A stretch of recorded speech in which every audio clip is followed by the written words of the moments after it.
with the Israeli government about our intention to continue to support to the degree that we could and to continue to seek congressional support for the programs we have that help with security, institution building, etc. in the Palestinian territories.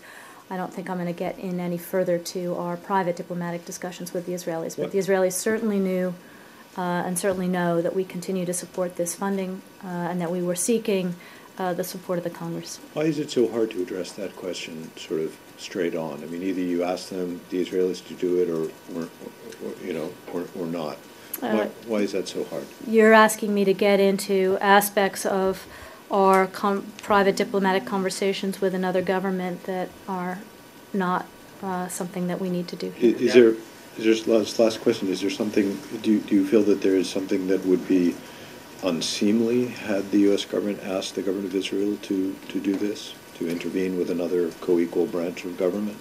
Our position on the importance of this money continuing is absolutely clear. We've been clear about it in public and we've been clear about it in private. But would that be seen as an embarrassment for an administration to need to call a foreign government to convince opposition lawmakers of the need to go forward with funding? Brad, we've been absolutely clear with the Congress what we think needs to happen here. If, in fact, the hold has been lifted, that is something we'd be most gratified by. Please, Michel. Yes. There has been some controversy about the elections in Nicaragua. Do you have, about the results, mostly. So do you have a comment on this vote? Well, we do. We've seen the Nicaraguan government's announcement that the preliminary vote shows that Daniel Ortega will serve an additional term. We're waiting for an announcement of the full results. You'll recall that last week we issued quite a stiff statement expressing concerns about the conditions under which the elections took place.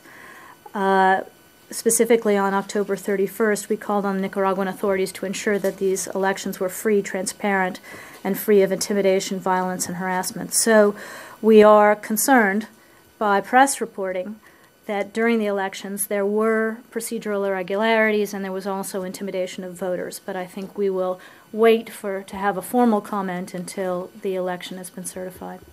Do you monitor these irregularities?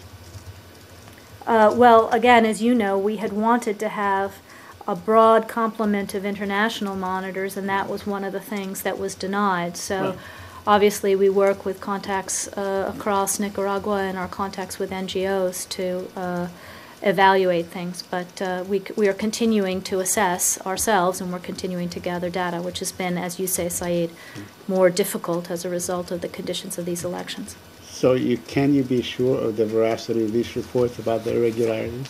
Well, we are concerned because there are quite a number of reports, and we're concerned because the conditions weren't good going in. And frankly, if the Nicaraguan government had nothing to hide, it should have allowed a broad complement of international monitors. Anything else? Thanks, everybody.